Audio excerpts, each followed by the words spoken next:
काफ़ी लोग मुझे मैसेज करते हैं और मुख्तलिफ वीज़ाज़ के बारे में पूछते हैं कि हम स्पेन या यूरोप किसी भी मुल्क के लिए कौन सा मुल्क बेहतर है, हम किस वीज़ा के थ्रू आ सकते हैं। तो वर्क वीज़ा या स्टूडेंट वीज़ा मुख्तलिफ किस्म के आप कौन सी सारी अवेलेबल ऑप्शन है वो मैं आपके सामने रखने वाला हूँ कि किस किस वीज़ा के थ्रू आप आ सकते हैं और जो यूरोप के मुख्तलिफ ममालिक है कैसे आ सकते हैं। और अक्सर मुख्तलिफ कंसल्टेंट्स आपके साथ जो डन बेस वीज़ा वो भी शेयर करते हैं, तो उसके बारे में बताऊँगा कि डन बेस पे आप आ सकते हैं या नहीं आ सकते। और बहुत ज़्यादा उसके चार्जेस होते हैं, पता नहीं 30 लाख 20 लाख मुख्तलिफ चार्जेस स्टूडेंट से मैं सुनता हूँ लोग बताते हैं, तो बहुत ज़्यादा आपसे चार्जेस भी लिए जा सकते हैं। तो मैं आपको मुख्तलिफ ऑप्शंस बताऊंगा जो भी मतलब मुख्तलिफ कैटेगरीज के लिए है, तो वो ऑप्शंस मैं आपको बताऊंगा। आप जिस कैटेगरी में भी आप हो तो आप खुद प्रोसेस करके आप अप्लाई कर सकते हैं। तो सबसे पहले मैं स्टडी वीज़ा के हवाले से बात करूंगा कि जो यूरोप के जो बड़ी कंट्रीज है जिस तरह जर्मनी है, स्पेन है, इटली है, फ्रांस है, इन ममालिक में जो भी एजुकेशन है वो सारा का सारा इनकी अपनी लैंग्वेजेस में है, मतलब इटालियन, जर्मन, स्पेनिश इन लैंग्वेजेस में है। तो अगर आपने बैचलर के लिए आना है, फॉर एग्जांपल मैट्रिक या FSC के बाद अगर आपने आना है, तो उसका प्रोसेस फिर काफ़ी कम्प्लेक्स हो जाता है, क्योंकि आपको यहाँ पे जितनी भी एजुकेशन है वो इनकी अपनी लैंग्वेज में है। इंग्लिश में बहुत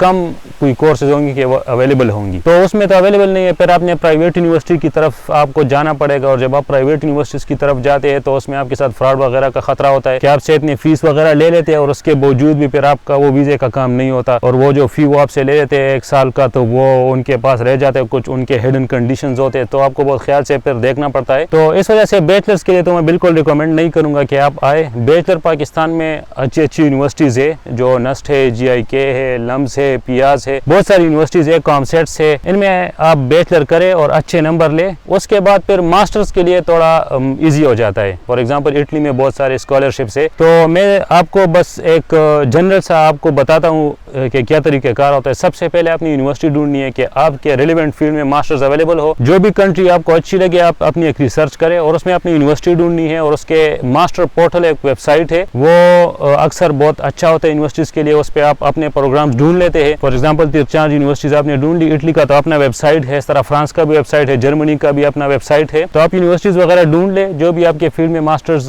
प्रोवाइड करती हो, और सबसे पहले जो स्टेप है वो यूनिवर्सिटी में अप्लाई करना होता है। खुद आप उनके ऑनलाइन उनके वेबसाइट पे आप अप्लाई कर सकते हैं और इनसे थ्रू ईमेल कांटेक्ट कर सकते हैं। वो बिल्कुल स्ट्रेट फॉरवर्ड प्रोसीजर होता है। तो जब आप अप्लाई करते हैं, फॉर एग्जांपल आपको एडमिशन ऑफर होती है, उसके बाद आपने वीज़ा के लिए अप्लाई करना होता है। तो वीज़ा का अपना एक डॉक्यूमेंट चेकलिस्ट है, वो मुख्तलिफ वीडियोज़ में मैं ऑलरेडी बता चुका हूँ। तो वो सारा डॉक्यूमेंट चेकलिस्ट पूरा करके आपने फिर वीज़ा अप्लाई करना है। स्पेन के लिए तो आपको अपॉइंटमेंट की ज़रूरत भी नहीं पड़ती, और इटली और जर्मनी इन केसेस में थोड़ा अपॉइंटमेंट्स का मसला बन जाता है। और इसके अलावा अगर फॉर एग्जाम्पल आपके मार्क्स बहुत कम है, GPA बहुत कम है, तो फिर ये और मुख्तलिफ जो छोटी छोटी कंट्रीज़ है, फॉर एग्जाम्पल हंगरी है, पुर्तगाल है, साइप्रस है, ये मुख्तलिफ फिर कंट्रीज़ है, फिर आप इनको टारगेट कर सकते हैं। और इसके अलावा PhD के लिए भी स्टूडेंट वीज़ा पे आ सकते हैं, आप अप्लाई कर सकते हैं। अगर आपको किसी भी यूनिवर्सिटी में PhD एडमिशन मिल जाए तो बाकी प्रोसीजर वही है, लेकिन PhD में यह है कि फ़ीस वगैरह कम होते हैं, तो उसमें थोड़ी आसानी हो जाती है। इसके अलावा अगर आपको स्कॉलरशिप मिल जाए मास्टर्स में या PhD में, फॉर एग्जाम्पल एरास्मस मंडस स्कॉलरशिप बहुत मशहूर है मास्टर्स के लिए, और PhD में तो इटली में बहुत सारी स्कॉलरशिप्स है, स्पेन में भी स्कॉलरशिप्स है।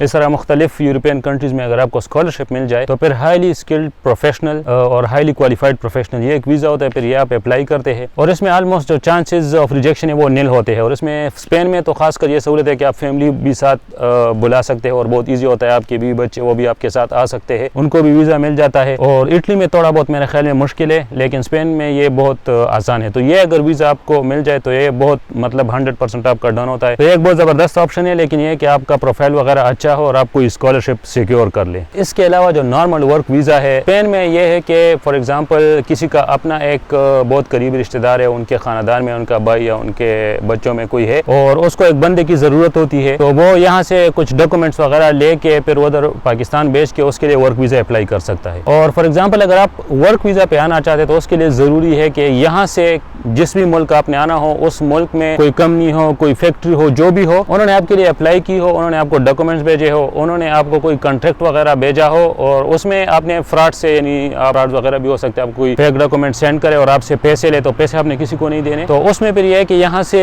जिसके पास आपने काम के लिए जाना है उनकी तरफ से डॉक्यूमेंट्स वगैरह वो सब कुछ होना चाहिए, और उसके बेस पे फिर आप वो वीज़ा अप्लाई करते हैं। और इसके अलावा जो एक्सपीरियंस प्रोफेशनल्स है, फॉर एग्जांपल इंजीनियर्स है, यहाँ पर किसी भी कंपनी में उनको कोई जॉब ऑफर हो गई तो वो फिर डायरेक्ट वर्क वीज़ा या वो भी मेरे ख्याल में highly qualified professionals visa apply कर सकते हैं। तो ये ऑप्शन भी है, अगर आप इंजीनियर है और आप क्वालिफाइड है और आपके पास स्किल्स है और आपके पास एक्सपीरियंस है तो फिर आप ये वीज़ा अप्लाई कर सकते हैं। लेकिन उसके लिए ज़रूरी है कि यहाँ पे आपको कोई जॉब वगैरह मिल जाए, कोई कंपनी हो, जहाँ भी हो आपको जॉब ऑफर हो, आपको कॉन्ट्रैक्ट वगैरह दिया जाए और उसके बेस पे फिर आप आ सकते हैं। इसके अलावा अगर आपको पोस्ट डॉक पोजीशन मिल गई तो वो भी हाईली क्वालिफाइड प्रोफेशनल वीज़ा में आता है और फैमिली वगैरह आप अपने साथ ला सकते हैं यहाँ पे, तो वो भी उस कैटेगरी में आ जाता है। इसके अलावा फैमिली यूनियन वीज़ा है, वो सिर्फ आपके डिपेंडेंट्स के लिए होता है। अगर आपके बच्चे हैं और वो 18 ईयर्स से कम है, या आपकी वाइफ है या आपके हस्बैंड है, जो भी है, तो उसके लिए आप वो फैमिली यूनियन वीज़ा अप्लाई कर सकते हैं। उस पे फिर आप उनको बुलवा सकते हैं, वो यहाँ पे आ सकते हैं। उसका प्रोसीजर थोड़ा लेंथी होता है, उसमें थोड़ा टाइम लगता है यहाँ से उनके लिए परमिट्स वगैरह लेने में, तो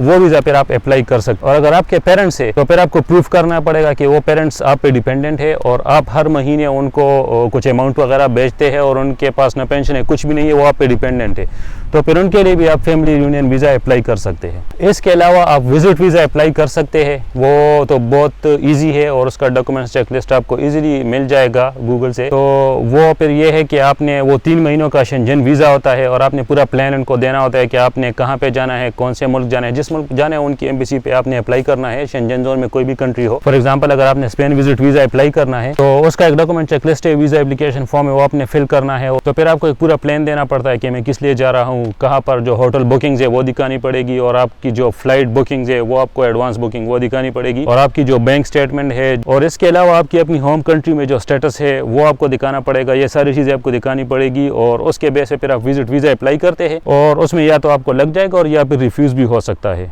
तो अगर आपके डॉक्यूमेंट्स वगैरह प्रोफाइल सब कुछ ठीक हो तो ज़्यादा चांसेस यही होते हैं कि आपका वीज़ा लग जाता है। तो ये सारे अवेलेबल ऑप्शंस हैं जिसको यूज़ करके आप स्पेन या यूरोप के मुख्तलिफ कंट्रीज़ में आ सकते हैं।